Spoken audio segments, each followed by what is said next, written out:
तो अभी तक हमने पढ़ा है चुंबकन तीव्रता। चुंबकीय तीव्रता का formula I equals to m upon v, जहाँ पे m आपका चुंबकीय आघूर्ण था, v उसका आयतन था। तो एकांक आयतन का चुंबकीय आघूर्ण चुंबकन तीव्रता कहलाता है।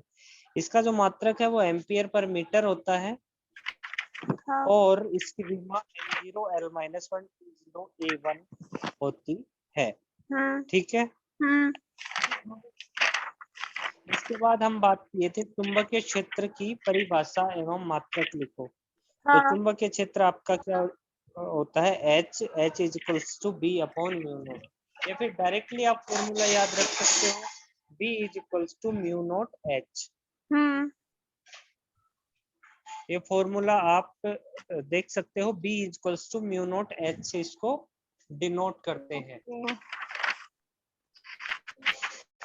चुंबकन क्षेत्र की अगर आप यहाँ पे विमा की बात करो, डायमेंशन की बात करो, तो M0L1 T0A1 ही होती है, सेम वही आ जाती है। और इसके बाद हमने देखी थी चुंबकीय प्रवृत्ति क्या होती है, काई M। चुंबकीय प्रवृत्ति को परिभाषित कीजिए, तो इसकी परिभाषा होती है जब किसी चुंबकीय पदार्थ को चुंबकन क्षेत्र में रखा जाता है तो वह चुंबकित हो जाता है। अल्प चुंबकन क्षेत्र से चुंबकन I चुंबकीय क्षेत्र H के समानुपाती होता है। मतलब जब चुंबकीय क्षेत्र बहुत कम होता है उस समय आपकी चुंबकीय तीव्रता यानी इंटेंसिटी I होती है वो H के प्रोपोर्शनल होती है। यहाँ पे प्रोपोर्शनलिटी साइन हटाते हैं तो एक कांस्टेंट इंट्रोड्यूस होता है, उस कांस्टेंट को ही हम काई कहते हैं, काई M चुंबकीय प्रवृत्ति। ठीक है। तो अगर इसकी परिभाषा हमें देनी हो तो H is equals to 1 ampere पर मीटर, तो काई M की वैल्यू I के बराबर हो जाएगी। अर्थात किसी पदार्थ में एकांक चुंबकन क्षेत्र द्वारा प्रेरित चुंबकन तीव्रता को उसकी चुंबकीय प्रवृत्ति कहते हैं। ठीक है। क्वेश्चन नंबर 30 है चुंबकीय पारगम्यता और चुंबकशीलता की परिभाषा एवं मात्रक लिखिए। किसी माध्यम में से चुंबकीय क्षेत्र रेखाओं के गुजरने की क्षमता को चुंबकीय पारगम्यता कहते हैं। अच्छा, चुंबकीय फ्लक्स भी कुछ इसी तरह की परिभाषा होती है। चुंबकीय फ्लक्स क्या होता है? किसी एक फल से कितनी चुंबकीय क्षेत्र रेखाएं गुजर रही हैं उनकी संख्या को ही क्या कहते हैं? उनकी संख्या को तो हम कहते हैं चुंबकीय फ्लक्स। और यहाँ पे हमारा है चुंबकीय पारगम्यता, तो चुंबकीय क्षेत्र रेखाओं के गुजरने की क्षमता, मतलब जितनी ज्यादा गुजर सकते हैं उसको। एक जैसे है कुछ। हाँ, एक जैसी भाषा है। देखो उसमें तो होती है संख्या और यहाँ होती है क्षमता। मतलब मेरे अंदर कितनी शक्ति है कि मैं अपनी शक्ति का इस्तेमाल करके एक क्षेत्रफल से कितने चुंबकीय क्षेत्र रेखाएं गुजार सकता हूँ, उसको कहते हैं पारगम्यता। पारगम्यता एक तरह से क्षमता बताती है और आपका जो फ्लक्स है वो संख्या बताता है। फ्लक्स आपका चुंबकीय क्षेत्र में भी होता है और विद्युत क्षेत्र में भी होता है। विद्युत क्षेत्र में फ्लक्स का मान चुंबकीय क्षेत्र रेखाओं से बताते हैं और यहाँ पे आप बताते हो उसमें बताते हैं विद्युत क्षेत्र रेखाओं से, और चुंबकीय क्षेत्र में बताते हैं चुंबकीय क्षेत्र रेखाओं से। तो अपेक्षिक पारगम्यता म्यू आर अर्थात रिलेटिव के अर्थ में यहाँ पे आर दिया गया है। Mu R equals to mu upon mu naught. यहाँ पे म्यू है माध्यम की पारगम्यता और म्यू नोट है फ्री स्पेस की पारगम्यता। यहाँ तक हमारा हो गया था। अगला क्वेश्चन देखिए, क्वेश्चन नंबर 31।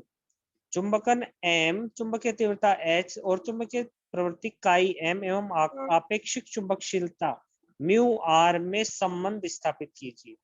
तो इसके लिए क्या करेंगे? देखो किसी परिनालिका को, देखो कभी भी चुंबकीय क्षेत्र या चुंबकीय रोड को बताना है तो आप एक परिनालिका लेंगे, वहां पे सोलेनोइड लेंगे, क्योंकि सोलेनोइड एक चुंबकीय रोड की तरह ही बिहेव करता है, चुंबकीय छड़ की तरह ही बिहेव करता है। तो किसी परिनालिका के रोड में उत्पन्न चुंबकीय क्षेत्र में किसी पदार्थ को रखने पर B is equals to B naught plus B1 हम यहाँ पे लिखते हैं। दो चुंबकीय क्षेत्र हो जाएंगे, एक B नोट और एक B1। तो B नोट आपका म्यू नोट H अर्थात मुक्त धारा के कारण चुंबकीय प्रेरण।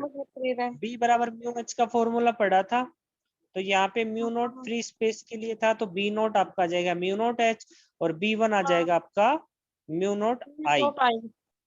बद्ध धाराओं के कारण चुंबकीय प्रेरण। तो ये तो था मुक्त धारा के कारण फ्री करंट, और ये बाउंड करंट। दो तरह की करंट होती है, एक बाउंड करंट, एक फ्री करंट। तो मुक्त धारा के कारण म्यू नॉट एच और बद्ध धारा के कारण म्यू नॉट आई। ठीक है, तो देखो आपका टोटल जो चुंबकीय क्षेत्र क्या हो जाएगा, B equals to mu naught H plus mu naught I. तो म्यू नॉट यहाँ से कॉमन लेंगे, H प्लस आई। आई यहाँ पे चुंबकीय तीव्रता है, आई इक्वल्स टू आप क्या लिखते हो, काई एम इंटू एच। तो यहाँ पे आई की जगह काई एम एच पुट कर देंगे, एच यहाँ पे कॉमन आ जाएगा, म्यू नॉट भी कॉमन आ जाएगा, तो mu naught 1 plus chi M, ये आपका आ गया बी। और बी अपॉन एच जो रेशियो होता है, इसी को ही आप क्या कहते हो, पारगम्यता कहते हो। किसी माध्यम की पारगम्यता म्यू। तो mu equals to mu naught into 1 plus chi M. अभी थोड़ी देर पहले हमने फॉर्मूला पढ़ा था ना, B is equals to mu H. ठीक है, तो अगर H को इधर लाएंगे तो भाग में आ जाएगा, यानी B upon H is equals to mu हो जाएगा। तो यहाँ पे ये जो B अपॉन एच लिखा है, ये इसकी जगह हमने क्या ले लिया, म्यू। म्यू हो जाएगा आपका mu is equals to mu naught into 1 plus chi M. ठीक है, समझ में आया। तो ये क्या आ गया, काई एम और म्यू के बीच में रिलेशन आ गया, एक संबंध स्थापित हो गया। अब म्यू को फिर से वापस हम लेफ्ट हैंड साइड में म्यू नोट को ले आएंगे, तो म्यू अपॉन म्यू नोट आपका क्या होता है, रिलेटिव परमिट, रिलेटिव ये समझ में नहीं आ गया, रहा ज्यादा खास 31 वाला ये चुंबकन इसकी। एक मिनट फिर से देखो।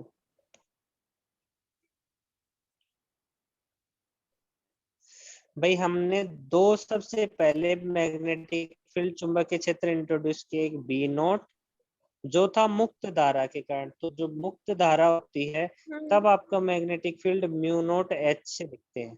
कोई डाउट? म्यू नोट मतलब मुक्त धारा। हाँ, B equals to mu H होता है फॉर्मूला। तो अगर यहाँ पे नोट लगाए, जीरो लगाए, तो यहाँ भी हम जीरो लगा देंगे। ठीक है, और जब आपकी बद्ध धारा है तब आप B1 लिखोगे म्यू नोट आई से, एच की जगह आपका आ जाएगा आई करंट। क्योंकि यहाँ पे आपकी जो है बाउंड अगर करंट है तो वो किसी सर्किट में फ्लो होती है, और सर्किट में फ्लो होने वाली धारा को आई लेते हैं। तो यहाँ पे एच की जगह आप आई इंट्रोड्यूस करते हो। बस ये दो चीजें आपको याद रखनी है। ठीक है, बी नोट और B1। अब करना क्या है, जो फाइनल चुंबक क्षेत्र होगा वो इन दोनों का योग होगा। यस और नो? ये हाँ, इन दोनों का योग होगा। सॉरी, यहाँ पे बद्ध धारा के कारण चुंबकीय प्रेरण जब करते हैं तो B1 इक्वल्स टू मैंने आपको बताया है म्यू नोट आई। तो यहाँ पे आई जो है आपकी धारा नहीं है, यहाँ पे आई है आपकी इंटेंसिटी। इंटेंसिटी मतलब तीव्रता, चुंबकीय तीव्रता। चुंबकीय ठीक है, तीव्रता। और आई होता है आपका M अपॉन V। याद आया? हाँ अभी थोड़ी देर पहले पढ़ा। हाँ, ये याद है। ठीक है, तो यहाँ पे हम म्यू नॉट आई लिखते हैं चुंबकीय क्षेत्र जब आपकी धारा बद्ध होती है, बद्ध धारा के लिए। ठीक है, बाउंड धारा के लिए, बाउंड करंट के लिए म्यू नॉट आई। ठीक है, ये दो फॉर्मूले आपको याद रखने हैं। तो B equals to B1 plus B naught हो जाएगा। तो mu naught H plus mu naught I, mu naught common आ जाएगा, H प्लस आई। आई यहाँ पे चुंबकीय तीव्रता है, तो आई को आप काई M इंटू एच लिखा। देखो अभी थोड़ी देर पहले आई प्रोपोर्शनल टू एच लिखा था, प्रोपोर्शनलिटी साइन हटाया था, एक काई M इंट्रोड्यूस किया था इंटू एच की। याद आया? तो इस आई की जगह आपने क्या लिख दिया, काई M इंटू एच। ठीक है, तो यहाँ भी लेफ्ट हैंड साइड में भी एच है, राइट हैंड साइड में, सॉरी, पहले पद में भी एच है, दूसरे में भी एच है, तो एच यहाँ पे कॉमन आ जाएगा। तो बी आपका आ जाएगा म्यू नोट एच, और पहले वाले में एच ही था तो 1 बचेगा, और दूसरे वाले में काई एम था तो काई एम बचेगा। ठीक है, तो mu naught 1 plus chi M. ठीक है, अब देखो ये जो H है इसको हम लेफ्ट हैंड साइड में दोबारा लेके आएंगे, तो B अपॉन एच हो जाएगा is equals to mu naught 1 plus chi M. ठीक है, अब b अपॉन h को आपने क्या लिखा था, देखो b equals to mu h लिखा था, मैसेज करता। हम्म। b equals to mu h लिखा था कि नहीं लिखा था, याद आया? हाँ नोट एच, हाँ लिखा था। तो यहाँ से अगर म्यू कैलकुलेट करना है आपका तो b अपॉन h हो जाएगा, h को उधर भेज हम्म, देंगे लेफ्ट हैंड साइड में, हाँ तो mu equals to b upon h। तो इस b अपॉन h की जगह म्यू लिख दूं, हाँ। म्यू इक्वल्स टू क्या है आपका, mu naught into 1 plus chi M, yes और नो? यस। यही लिखा हुआ है आपका म्यू और म्यू नॉट में रिलेशन, ठीक है, समझ में आया? हाँ, यहाँ पे ये जो ये 3 लाइन थी ना, इसमें कुछ कुछ नहीं आया है ये रिलेशन आया हमारा mu equals to mu naught into 1 plus chi M, ठीक है। अब ये रिलेशन, इसमें क्या समझ नहीं आया, बी नोट और बी वन की वैल्यू म्यू नोट एच और म्यू नोट आई, आई यहाँ पे इंटेंसिटी है, आई की जगह आप काई एम एच लिख सकते हो, काई एम एच लिखा तो एच इसमें भी आ गया, एच पहले भी था, एच कॉमन आ गया, म्यू नोट एच बाहर आ गया, 1 प्लस काई एम आ गया, एच हाँ। एच हमारे मल्टीपल में आ गया, तो एच को इधर डिनोमिनेटर में भेज देंगे, तो बी अपॉन एच आपका म्यू होता है, mu equal to mu naught into 1 plus chi M आ जाएगा, आएगा कि नहीं आएगा? हाँ ये तो आगे। आ गया। अब देखो, अब एक मजेदार बात, अभी हमने एच को भेजा था, अब म्यू नोट को भेजेंगे, म्यू अपॉन म्यू नोट करेंगे, mu upon mu mu naught naught. Is equals to 1 plus chi M आ गया, म्यू अपॉन म्यू नोट को अभी हमने म्यू आर लिखा था, mu R equals to mu upon mu naught थोड़ी देर पहले, हाँ आपेक्षिक पारगम्यता लिखा था, हाँ तो हाँ। इसको आप म्यू आर लिख सकते हो, म्यू आर इक्वल्स टू 1 ये प्लस जो ये काई एम। सारा क्वेश्चन है ना, ये उसी जो पीछे जो डेफिनेशन आई थी ना, उनके ऊपर डिपेंड है सारा। हाँ बिल्कुल, जो अभी थोड़ी देर पहले हम पढ़ रहे थे, ये वाला फॉर्मूला देखो, आपेक्षिक पारगम्यता म्यू आर यूज हो रहा है, I equals to chi M into H use हो रहा है, और बी नोट और बी वन की वैल्यू आपको पता होनी चाहिए, बस इसी से आपका काम बन जाएगा, ठीक है, आगे बढ़े। तो समझ में आया, mu R equals to 1 plus chi M आता है, हाँ समझ में आया कि नहीं आया, एक बार फिर बताऊं। ये आ गया, अब देखो समझ हम में आएगा। बस दो चुंबकीय क्षेत्र हैं, एक है बी नोट जिसका वैल्यू है म्यू नोट इंटू एच, जो अभी थोड़ी देर पहले हमने पढ़ा था, B equals to mu mu H से, वहां से याद रखोगे इसको, यहाँ जीरो लगेगा तो यहाँ भी जीरो लगेगा, ठीक है। अब B one is equals to mu into I, ये नया फॉर्मूला है, ये बद्ध धाराओं के कारण चुंबकीय प्रेरण होता है, इसका भी कहीं ना कहीं अगर आपका डेरिवेशन आएगा तो वहां पे बता दिया जाएगा, फिलहाल के लिए आप याद रख लो, बद्ध धाराओं के लिए चुंबकीय प्रेरण ये होता है B one equals to mu into I, ठीक है। आई आपकी क्या है, इंटेंसिटी है, इंटेंसिटी को क्या लिखते हो आप, काई एम एच, ठीक है। तो यहाँ पे बी वन की वैल्यू क्या आ जाएगी आपकी, mu naught into chi M into H आएगी कि नहीं आएगी, यहाँ भी नोट ही है, ठीक है, हाँ बी हाँ। वन में भी आपका म्यू नोट है, तो mu naught chi M into H आ गई बी वन की वैल्यू। देखो यहाँ पे ये दो वैल्यूज इंपॉर्टेंट है, बी नोट की ये वाली वैल्यू और एक ये वाली वैल्यू, दोनों एच के फॉर्मेट में है, हाँ दोनों एच के फॉर्मेट।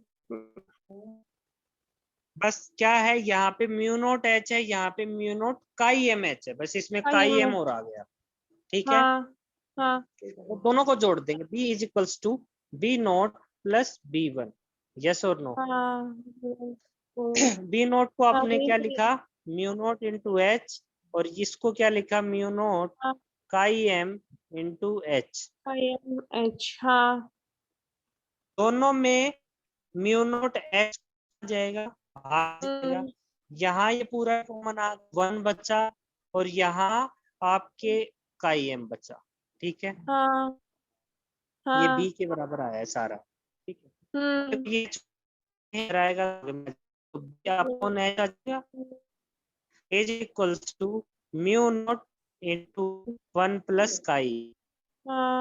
ठीक है, हाँ B अपॉन H को आपने म्यू आर लिखा था अभी थोड़ी देर पहले, मैंने बताया था। B upon H mu R लिखा था, B is equals to mu into H, याद आया? तो म्यू की वैल्यू क्या आ गई थी आपकी? B upon H। Sorry, mu R नहीं था, केवल म्यू था। Mu is equals to B upon H, तो mu is equals to mu naught into 1 plus chi m आ गया। ये म्यू नहीं था सर, तो ये जो रिलेशन म्यू ही था, B is equals to mu H से। Mu is equals to B upon H हो जाएगा, मल्टीप्लाई में H उधर जाएगा तो भाग में चला जाएगा। ठीक है, वो तो म्यू बी एच तो अलग और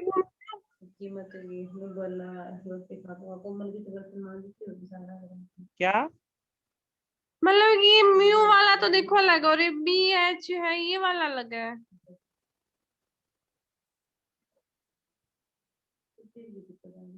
मैं समझा नहीं क्या पूछना चाह रहे हो।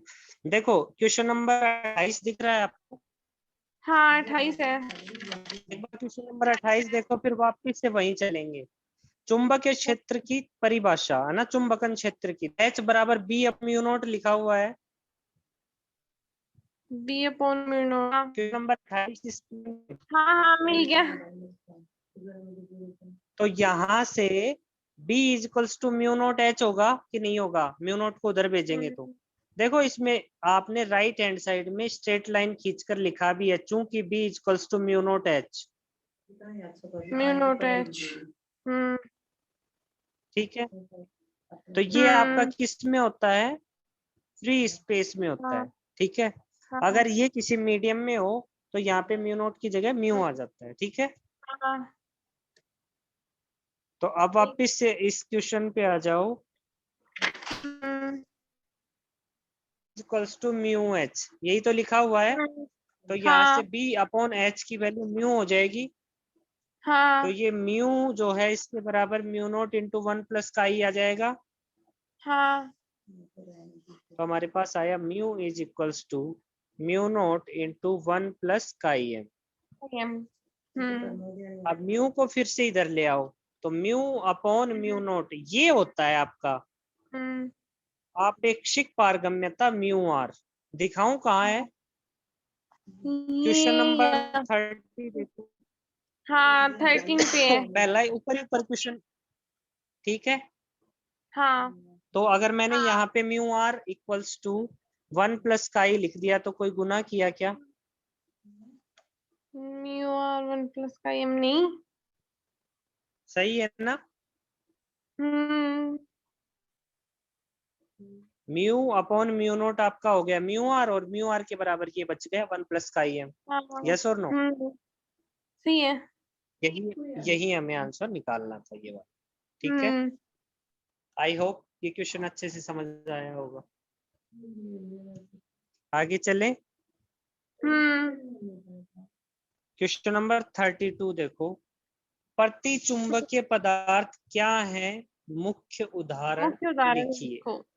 तो देखो, कुछ पदार्थ जो होते हैं जो चुंबकीय क्षेत्र का विरोध करते हैं, और कुछ पदार्थ वो होते हैं जो चुंबकीय क्षेत्र का सपोर्ट करते हैं।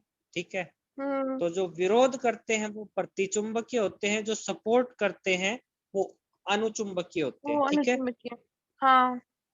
तो देखो, प्रतिचुंबकीय पदार्थ मतलब प्रति का मतलब वो उससे दूर जा रहे हैं, उसका विरोध कर रहे हैं।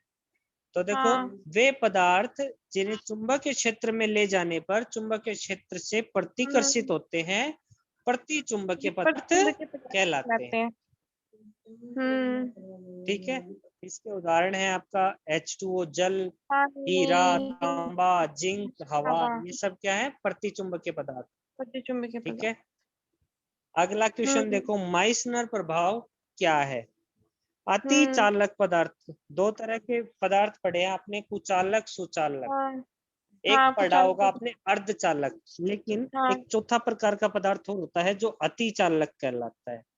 ठीक है, जिसके अंदर क्या होता है, अतिचालक पदार्थ सर्वाधिक प्रतिचुंबकीय होते हैं, अर्थात न्यून ताप पर अतिचालक धातुएं पूर्णतः प्रतिचुंबकत्व को व्यक्त करती हैं तथा चुंबकीय क्षेत्र रेखाएं पूर्णतः इन पदार्थों से बाहर रहती हैं। इन्हीं को क्या कहते हैं, माइसनर प्रभाव कहते हैं। इसी पर था। ठीक है, इनकी चुंबकीय प्रवृत्ति का एम का मान -1 होता है। ठीक है, हाँ, ये और जो आप चुंबक बोला था ना, ये 0 होती है। रिएक्ट करती है। क्या ये जो क्या ये तीसरे नंबर की लाइन है ना, इसमें माइसनर प्रभाव में, हाँ हाँ, इसमें आपने कहा था कि व्यक्त करती है तथा चुंबकीय, तो ये ताप चुंबकीय तथा नहीं है। तथा ही है, तथा चुंबकीय रेखाएं, चुंबकीय ताप क्षेत्र रेखाएं लिखा है, पूर्णतः इन पदार्थों, क्या मैंने ताप लिख रखा था। अच्छा, अच्छा, आपने ताप लिखा है। चुंबकीय क्षेत्र रेखाएं क्या होती है, ताप चुंबकीय रेखाएं कुछ नहीं होती है, चुंबकीय क्षेत्र रेखाएं होती हैं। चुंबकीय क्षेत्र रेखाएं क्या होती हैं, निकलती हैं और साउथ और की तरफ साउथ जाती हैं, उत्तरी ध्रुव से निकलती हैं और दक्षिण ध्रुव में एंटर करती है। इन्हीं को क्या कहते हैं हम, चुंबकीय क्षेत्र रेखाएं कहते हैं। ठीक है, तो अगर इनके बीच में हमने किसी प्रतिचुंबकीय पदार्थ को रख दिया तो क्या होगा, ये रेखाएं इसके अंदर नहीं जाएंगी। तो किस तरह का डायग्राम बनेगा हमारा, ये मान लो नॉर्थ है, ये आपका साउथ है, तो अगर यहाँ पे प्रतिचुंबकीय पदार्थ रखा है तो चुंबकीय क्षेत्र रेखाएं इस तरह से मूव करेंगी, इसमें बाहर बाहर से, इसके अंदर नहीं जाएंगे। ठीक है, और ये पदार्थ होता है प्रतिचुंबकीय। ठीक है,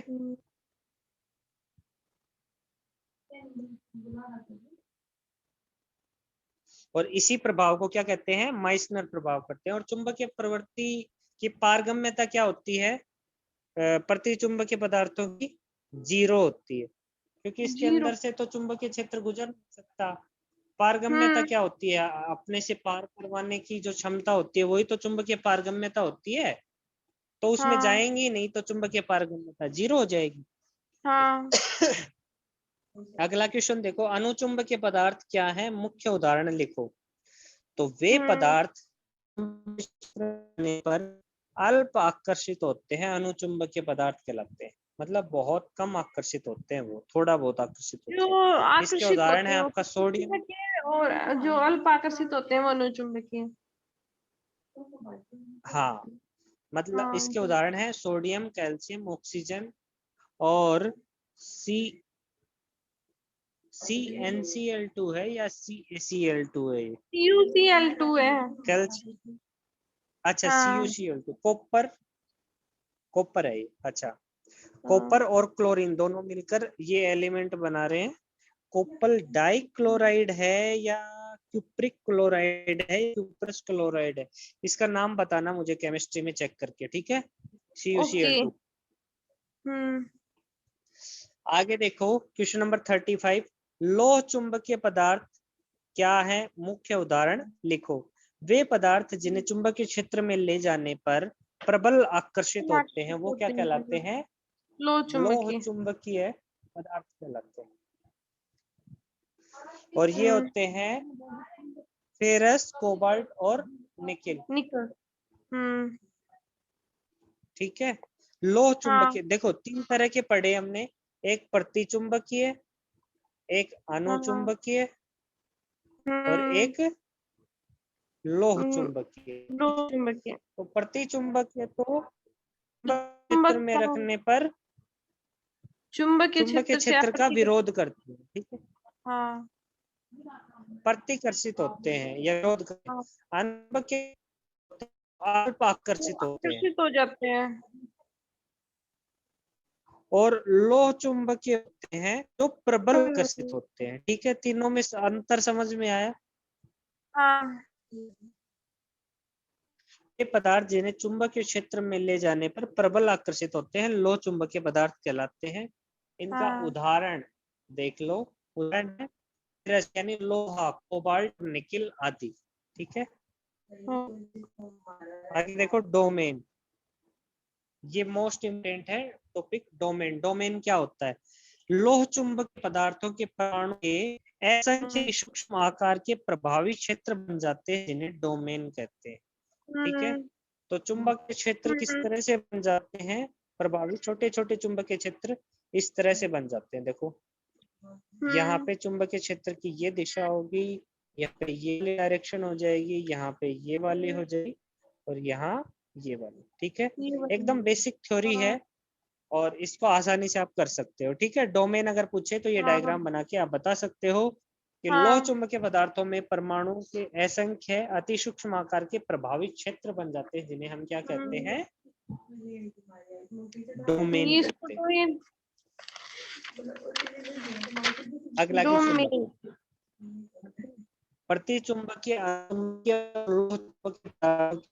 प्रवृत्ति तापमान पर किस प्रकार निर्भर करती है? चुंबकीय प्रवृत्ति जो होती है वो प्रतिचुंबकीय पदार्थों में ताप पर निर्भर नहीं करती है, क्योंकि चुंबकीय प्रवृत्ति का मान यहाँ पे क्या होता है? प्रतिचुंबकीय में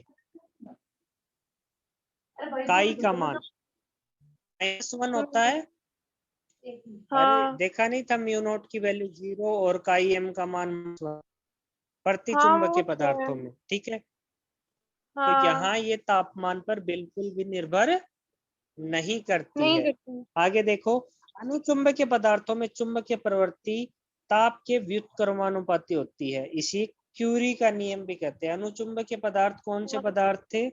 जो अल्प आकर्षित होते हैं चुंबकीय क्षेत्र से, और उसके अंदर जो आपका चुंबकीय प्रवृत्ति है काई, वो क्या होती है? इनवर्सली प्रोपोर्शनल होती है किसके? तापमान के। अर्थात तापमान अगर बढ़ेगा तो घटेगा, काई एम का मान घटेगा, और तापमान अगर घटेगा तो काई एम का मान बढ़ेगा। ठीक है, लोह चुंबकीय पदार्थों में चुंबकीय प्रवृत्ति ताप T माइनस TC के व्युत्क्रमानुपाती होती है। T यहाँ पे तापमान है और TC यहाँ पे क्यूरी है, तो यहाँ पे I का मान इनवर्सली T TC के। ठीक है, प्रतिचुंबकीय में काई का मान तापमान पर डिपेंड नहीं करता। चुंबकीय में, अनुचुंबकीय में काईएम का मान ताप के इनवर्सली प्रोपोर्शनल होता है, और लोह चुंबकीय में काईएम का मान तापमान 1/T माइनस TC के होता है। तीनों चीजें समझ में आई? हाँ,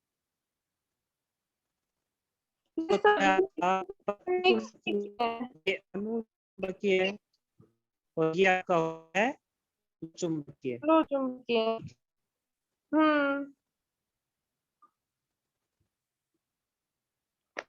एक मिनट, प्रतिचुंबकीय, अनुचुंबकीय, लोह चुंबकीय। हाँ, हो गया। हेलो हेलो, थोड़ी देर नेट मेरा में मत चलाओ, 3 यहाँ पे कनेक्ट हो रहे हैं।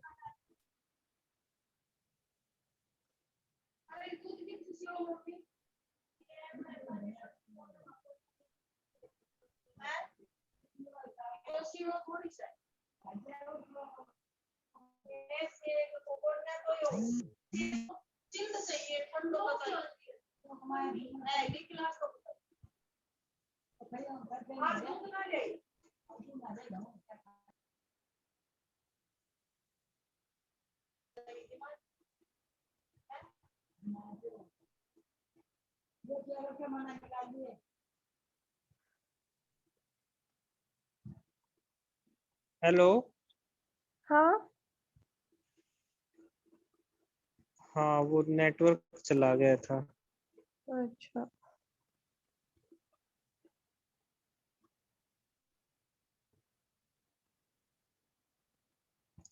क्वेश्चन नंबर क्या था? 37। सो 4th यूनिट पढ़ रहे थे ना, कल हम 3rd यूनिट पढ़ेंगे। ठीक है, ये तो कंप्लीट हो गई 3rd यूनिट कंप्लीट। ये 4th वाले अच्छा, इसमें अभी क्या क्या बचा हुआ है? देखो और क्वेश्चन नंबर 39 देखो एक बार। 39। क्वेश्चन नंबर 30, क्यूरी ताप को परिभाषित कीजिए। वह ताप जिस पर लोह चुंबकीय पदार्थ अनुचुंबकीय पदार्थ में बदल जाता है, उस ताप को क्या कहते हैं? क्यूरी ताप कहते हैं। लोहे का क्यूरी ताप 770 डिग्री सेंटीग्रेड या 1043 केल्विन होता है। ठीक है, तो इसमें कोई रॉकेट साइंस नहीं है, नॉर्मल डेफिनेशन है। वह ताप जिस पर लोह चुंबकीय किस में बदल जाता है? अनुचुंबकीय में बदल जाता है। ठीक है, चुंबकीय शैथिल्य वक्र को परिभाषित कीजिए। शैथिल्य वक्र ये इस तरह का वक्र होता है, पेंगुइन जैसा। पेंगुइन देखिए, मछली देखिए, मछली, हाँ, मछली जैसा होता है कुछ कुछ। ठीक है, तो किसी लोह चुंबकीय पदार्थ के चुंबकीय क्षेत्र बी में चुंबकन क्षेत्र एच के साथ परिवर्तन के वक्र को हम क्या कहते हैं? शैथिल्य वक्र कहते हैं। ठीक है,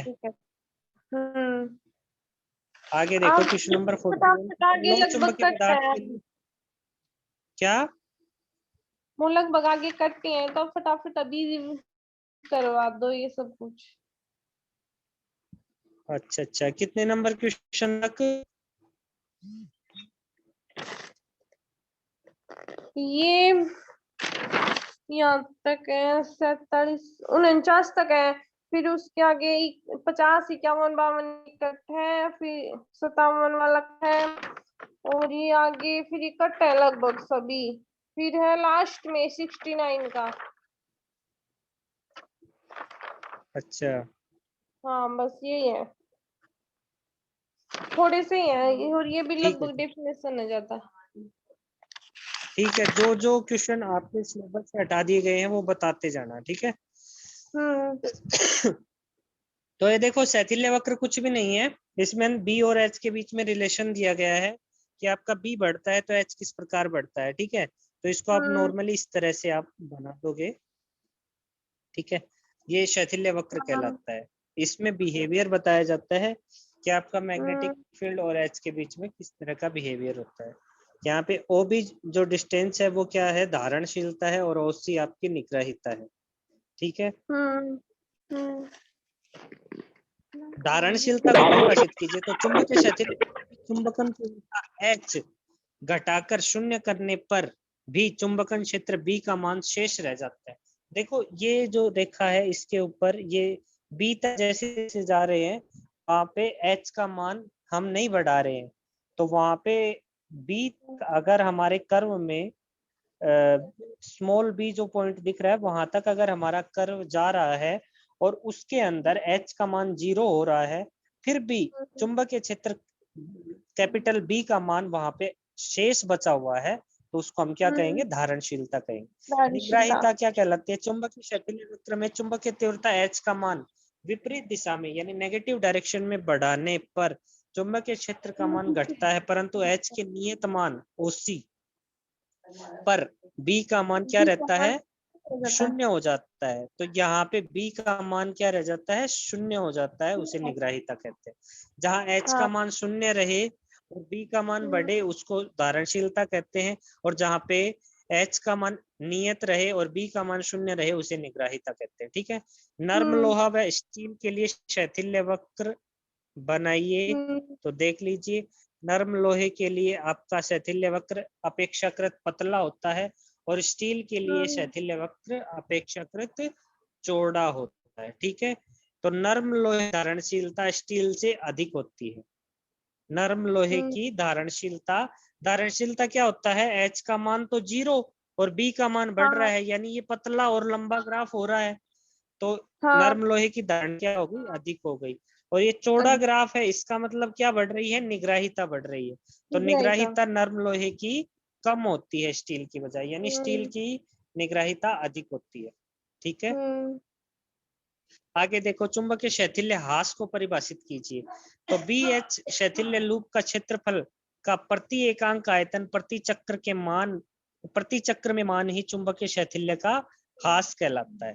ठीक है, तो इसको लिख रखा है B into A into N से। Q is equals to V A N. V यहाँ पे वॉल्यूम है, एन यहाँ पे चक्र है, और की संख्या और क्यों बराबर ए। क्यू यहाँ पे आपका क्षैतिज हास को रिप्रेजेंट करता है, ठीक है। जब आपका v एक होगा, इकाई होगा, नंबर ऑफ चक्र भी अगर इकाई होंगे, n का मान भी एक होगा, तो q का मान a के बराबर होगा। अगला क्वेश्चन देखो, क्वेश्चन नंबर 46। स्थायी चुंबक बनाने के लिए पदार्थ के आवश्यक गुण लिखो। तो स्थायी चुंबकीय बनाने हेतु लोह चुंबकीय पदार्थ अधिक उपयुक्त होते हैं। कहते हैं इनकी धारणशीलता